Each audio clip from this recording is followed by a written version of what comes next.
ಇವತ್ತು ಪ್ರಮುಖವಾಗಿ Kisan credit card ಹೊಂದಿರುವ ರೈತರಿಗೆ ಸಾಲದ ಮಿತಿಯನ್ನು 3 ಲಕ್ಷದಿಂದ 5 ಲಕ್ಷಕ್ಕೆ ಏರಿಕೆಯನ್ನು ಮಾಡಿದ್ದಾರೆ.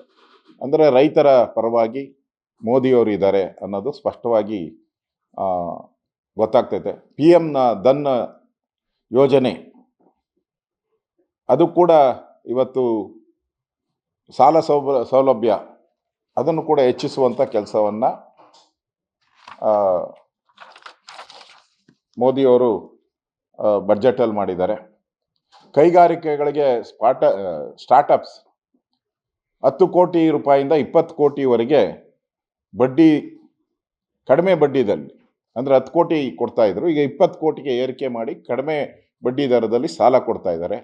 ಅಂದರೆ ಸ್ಟಾರ್ಟಪ್ಸ್ಗಳಿಗೆ ಭಾಳ ಸಹಾಯ ಆಗ್ತೈತೆ. ಮೇಕ್ ಇನ್ ಇಂಡಿಯಾ ಯೋಜನೆಯಲ್ಲಿ ಮೈಕ್ರೋ ಕಂಪನಿಗಳಿಗೆ 5 ಲಕ್ಷವರೆಗೂ ಕ್ರೆಡಿಟ್ ಕಾರ್ಡ್ ಇತ್ತು. ಈಗ ಇದರಿಂದ 22 ಲಕ್ಷ ಉದ್ಯಮಗಳಿಗೆ ಅನುಕೂಲ ಆಗ್ತೈತೆ.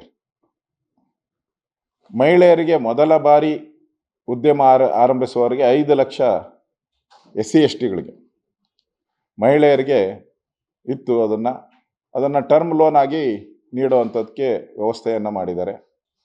1 ಕೋಟಿ ಹಾಲುಣಿಸುವ ತಾಯಂದಿರಿಗೆ ಪೌಷ್ಟಿಕ ಆಹಾರ ನೀಡುವ ಒಂದು ಯೋಜನೆಯನ್ನು ಕೂಡ ಜಾರಿಗೆ ತಂದಿದ್ದಾರೆ. ಪ್ರಮುಖವಾಗಿ ಮಧ್ಯಮ ವರ್ಗದವರು, ಅಂದರೆ ಈ ದೇಶದಲ್ಲಿ ಹೆಚ್ಚು ಇರ್ತಕ್ಕಂಥದ್ದು ಮಧ್ಯಮ ವರ್ಗದವರು. ಆ ಮಧ್ಯಮ ವರ್ಗದವರಿಗೆ ಬಂಪರ್ ಮೇಲೆ ಬಂಪರ್ ಒಂದು ತೆರಿಗೆ ವಿನಾಯಿತಿಯನ್ನು ಕೊಟ್ಟಿದ್ದಾರೆ. ಮೊದಲೆಲ್ಲ ನಾವು ನೋಡ್ತಾ ಇದ್ರಿ 5 ಲಕ್ಷದವರೆಗೂ ವಿನಾಯಿತಿ ಇದ್ದರೆ ಅದನ್ನು 5.5 ಲಕ್ಷ ಮಾಡ್ತಾಯಿದ್ರು, 6 ಲಕ್ಷ ಮಾಡ್ತಾಯಿದ್ರು, ಈ ಥರದಿತ್ತು. ಈ ಸರಿ ಆಲ್ಮೋಸ್ಟ್ ಆಲ್ ಡಬಲ್ 12 ಲಕ್ಷದವರೆಗೆ ತೆರಿಗೆ ವಿನಾಯಿತಿಯನ್ನು ಕೊಟ್ಟಿದ್ದಾರೆ. ಅಂದರೆ 1 ಲಕ್ಷದ ಮೇಲೆ ಸಂಬಳ ಬಂದರೂ ಕೂಡ ನಿಮಗೆ 0 ತೆರಿಗೆ.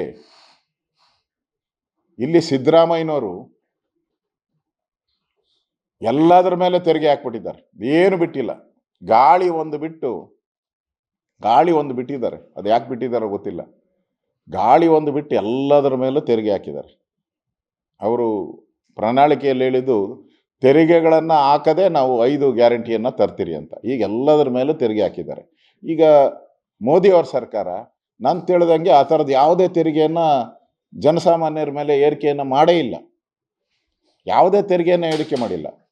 ಈ ಪಾಪಿ ಕಾಂಗ್ರೆಸ್ ಅವರು ತೆರಿಗೆಗಳ ಹೊರೆಯನ್ನು ಹಾಕಿದ್ದಾರೆ. ಓಟ್ಗೋಸ್ಕರ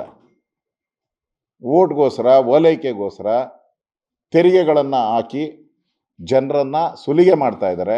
ಮತ್ತು 60% ಕಮಿಷನ್ ಹೊಡೆಯುವಂಥದ್ದಕ್ಕೆ ಏನು ಬೇಕೋ ಅಷ್ಟು ವ್ಯವಸ್ಥೆಯನ್ನು ಮಾಡಿದ್ದಾರೆ.